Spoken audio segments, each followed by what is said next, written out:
So finally हमें S S Rajamouli के most awaited दुनिया का ग्लिम्स देखने को मिल चुका है, जो कि काफी बवाल है और मेरे पास शब्द नहीं है इसको बयान करने के लिए, क्योंकि जितने बार इसको देखूं उतने बार यहां कुछ ना कुछ नया दिख जाता है। जैसे यहां पर हनुमान जी के पूंछ के ऊपर एक रथ का दिखना, जो कि पहले तो नॉर्मल लगता है, पर अगर तुम्हारा बचपन रामायण को देखते हुए या फिर सुनते हुए बीता है तो तुम्हें पता होगा कि राम जी ने उस लड़ाई में रथ का उपयोग सिर्फ रावण को मारने के समय किया था, और वो रथ भी इंद्रदेव ने दिया था। तो ऐसा कैसे मुमकिन है कि यहाँ पे हनुमान जी के पूंछ के ऊपर हमें एक रथ देखने को मिल रहा है, जिसका जवाब हमें इस वीडियो के एंड में ही मिल जाता है, जहां पर हमें हैशटैग टाइम टॉटर देखने को मिलता है, जो कि ये चीज क्लियर कर देता है कि हमें इस मूवी के अंदर टाइम ट्रेवल देखने को मिलेगा। सो बेसिकली यहां पर हम मूवी के विलन कुंभ और हीरो रुद्र को साथ में देखते हैं, जहां रुद्र सारथी बन के इस रथ को चला रहा है, वहीं कुंभ इसके पीछे है। इस शॉट का पैरेलल हमें आगे भी दिखता है, जहां पर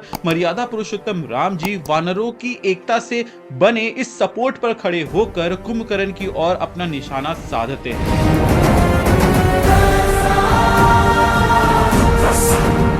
एंड पहले तो ये क्लिक नहीं हुआ, पर मुझे जहां तक याद है प्रभु श्री राम ने कुंभकर्ण को डायरेक्टली नहीं मारा था, बल्कि उसके पहले हाथ पैर अलग किए थे और उसके बाद उसको मारा था। तो चांसेस है कि मूवी का विलन जो कि है कुंभ, उसके हाथ पैर ना काम करने का रीजन ये हो सकता है, क्योंकि चांसेस है कि जो कुंभ हमें एज अ विलन दिख रहा है वो कुंभकर्ण का वंशज हो सकता है। बट हमारे इस मूवी के विलन के ऊपर कोई दया खाने की जरूरत नहीं है, क्योंकि उसने अपने टेक और तेज दिमाग की मदद से एक ऐसी मशीन बनाई है जो उसको बाकियों से स्टैंड आउट कराता है। भले ही इस पोस्टर को देखकर काफी लोगों ने मजाक उड़ाया था और लोग एस एस राजमौली के विजन पे डाउट कर रहे थे, लेकिन इस वीडियो के आने के बाद से यह बात साफ हो चुका है कि उनको पता है कि वो क्या बना रहे हैं और वो उस चीज को डिलीवर करके रहेंगे। खैर, हीरो और विलन का साथ में काम करना कोई नई बात नहीं है, क्योंकि आज तक जितने भी मूवीज में हमें हीरो और विलन साथ में काम करते हुए दिखे हैं, उसमें कोई एक ऐसा थ्रेट होता है जिसको ये दोनों अकेले डील नहीं कर सकते थे। और मेरे ख्याल से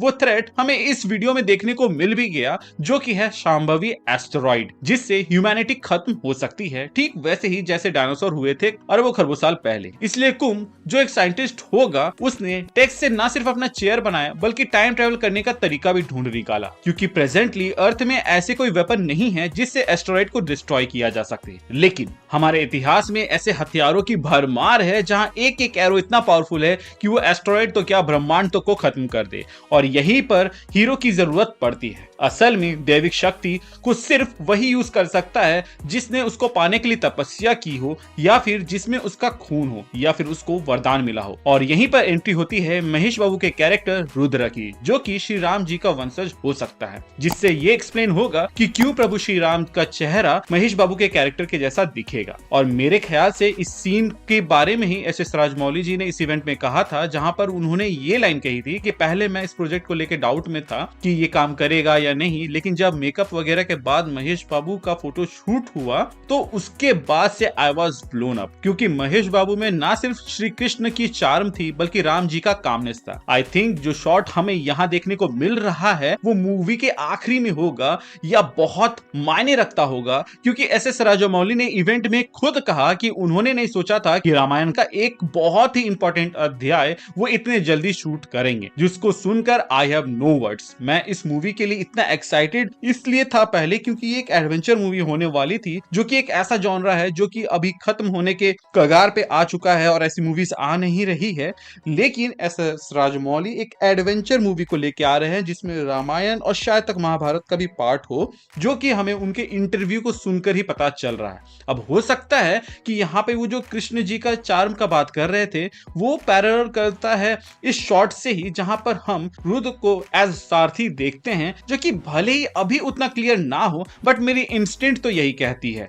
इसके अलावा एस एस राजमौली इस मूवी को बना रहे हैं जिन्होंने बाहुबली जैसी मूवी बनाई है, तो वो ऑलरेडी इस बात को साबित कर चुके हैं कि वो पुराने एरा की मूवीज को कितने अच्छे से एग्जीक्यूट कर सकते हैं। अब देखो भाई, ये तो बस मेरी थ्योरी है जो कि इस फ्रेम के बेसिस पे और इस वीडियो में दिखे जितने भी ग्लिम्सेस है उनके बेसिस पे मैंने कंक्लूड किया है बाय ऑब्जर्वेशन। लेकिन लेकिन आप लोगों ने भी एक चीज ऑब्जर्व किया होगा कि मेरे चैनल पे व्यूज थोड़े से लो हो गए हैं, जबकि एफर्ट टॉप नॉच रहता है। तो इसीलिए मैंने एक नया चैनल बनाया है जिसमें कंटेंट क्वालिटी अब तक के बने मेरे 1000 वीडियो से भी 10 गुना ज्यादा बेटर होगा, क्योंकि फ्रॉम स्क्रिप्टिंग टू एडिटिंग इस पर काफी मेहनत किया गया है, साथ ही टाइम भी बहुत ज्यादा लिया गया है। इसके अलावा थंबनेल पर भी काम किया गया है, लेकिन वो थोड़ा सब्जेक्टिव होता है, लेकिन आई वुड से कि हमने अपना बेस्ट दिया है। इसीलिए आई वुड सजेस्ट कि इस वीडियो के बाद आप हमारा उस वीडियो को जरूर देखिए जिसका लिंक आपको डिस्क्रिप्शन और कमेंट बॉक्स में पिन मिल जाएगा। और अगर आपको अच्छा लगे तो ही सब्सक्राइब करना, बाकी कमेंट में अपना ओपिनियन जरूर बताना। अब खुद का महिमा मंडल हो गया है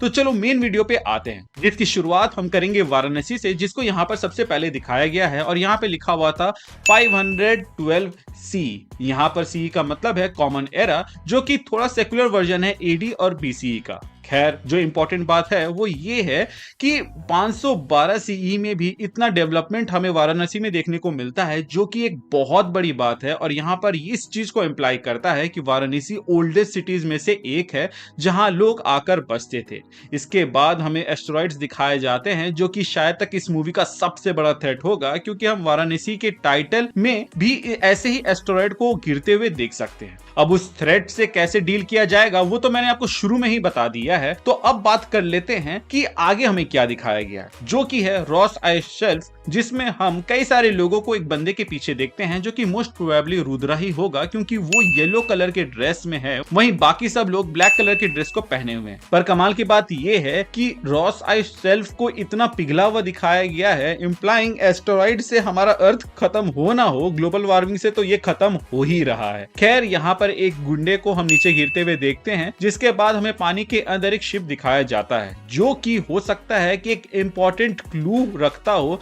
हमारे रुद्र भैया के एडवेंचर के लिए। इसके बाद हम रुद्र को अफ्रीका में देखते हैं, जो कि पहले के आई पोस्टर से ऑलरेडी कंफर्म था। अब दिन में तो वो पैराशूट से लैंड करते हुए यहाँ दिख गए हैं, लेकिन रात में वो हिप्पोस के बीच में एक बंदर को बचाते हुए दिखते हैं। इसके बाद हमें उग्र भट्टी केव दिखाया जाता है, जो कि वारंचल में स्थित है, जहां हमें फाइनली मंदाकिनी का ग्लिम्स देखने को मिलता है, जिसमें वो ऊपर से गिर रही होती है। पर चिंता की बात नहीं है, क्योंकि हमने मंदाकिनी को एक्शन में देखा हुआ है, तो बहुत ज्यादा चांसेस है कि वो यहाँ पे सरवाइव कर जाएगी, क्योंकि उनका पोस्टर का जो बैकड्रॉप था वो इसी जगह से मैच कर रहा है। अब देखो भाई, यहाँ पर कोई डेट नहीं दिया है, तो चांसेस है कि ये प्रेजेंट टाइम का होगा। पर अगर तुम यहाँ साधु बाबा को देखो तो वो यहाँ यज्ञ करते हुए दिख रहे हैं, जहां ग्रीन कलर का अग्नि हमें देखने को मिल रहा है। तो चांसेस है कि हमें कुछ मिस्टिकल चीजें भी यहाँ देखने को मिल सकती है। मे बी टाइम ट्रेवल के लिए सिर्फ साइंस ही नहीं बल्कि मिस्टिकल चीजें भी लगी होंगी, और उसका हिंट यहीं से हमें मिलता है। अब यहाँ पर आप लोगों ने रुद्र को तो लटका हुआ देख लिया होगा, लेकिन साइड में आपको कुछ गुंडे भी दिखेंगे, जो कि इन लोगों को पकड़ने के लिए शायद तक आ रहे हैं। अब यहाँ पर मां काली की मूर्ति तो सबने नोटिस किया होगा,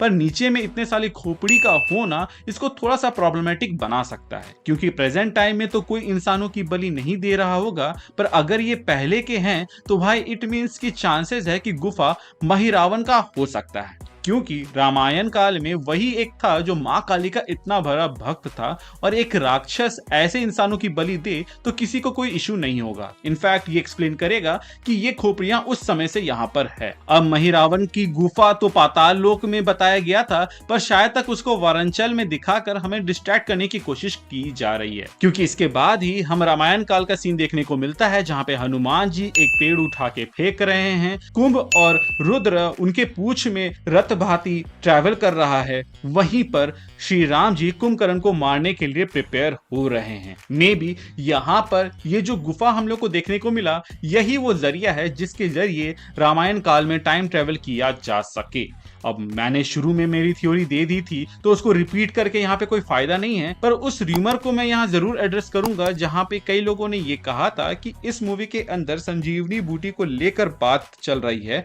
और जो कुंभ है वो अपने ट्रीटमेंट के लिए या फिर पावरफुल होने के लिए उन संजीवनी बूटी को कलेक्ट करना चाहता है, जिसके लिए वो पास्ट में जाता है। अब ये चीज सुनने में कुछ लोगों को अच्छा लग सकता है, बट मेरे हिसाब से उतनी कंपेलिंग रीजन नहीं है टाइम ट्रेवल करने के लिए। अब मैं ये चीज आपके ऊपर छोड़ता हूँ कि आप संजीवनी बूटी वाले थ्योरी के साथ जाओगे या फिर एस्टेरॉयड वाले के साथ, क्योंकि भाई सबको अपनी थ्योरी ही बेस्ट लगती है और मेरे इस थ्योरी को रखने के पीछे कई सारे रीजंस भी हैं। इसीलिए मैं इस आइडिया के साथ स्टिक रहूंगा कि रामायण काल से कोई वेपन लाने का प्लान होगा इनका, क्योंकि इसके बाद ही हम देखते हैं एक ब्लू कलर का पावरफुल रे जो आसमान की ओर जाता है, जो कि एस्टेरॉयड को डिस्ट्रॉय करने के लिए हो सकता है। और इस ब्लू पावरफुल रे को शूट करने वाला रुद्र होगा और एटलीस्ट इस पावर को अपहोल्ड करने वाला रुद्र होगा, क्योंकि जब ये शॉट से इमेज ट्रांजिशन होता है रुद्र में तो आप वो पावरफुल रे रुद्र के हाथ में मौजूद त्रिशूल से अलाइन होते हुए देख सकते हैं। इसके बाद तो फाइनली हमें रुद्र का लुक देखने को मिलता है, जो ना सिर्फ एक एडवेंचर में ट्रांसफॉर्म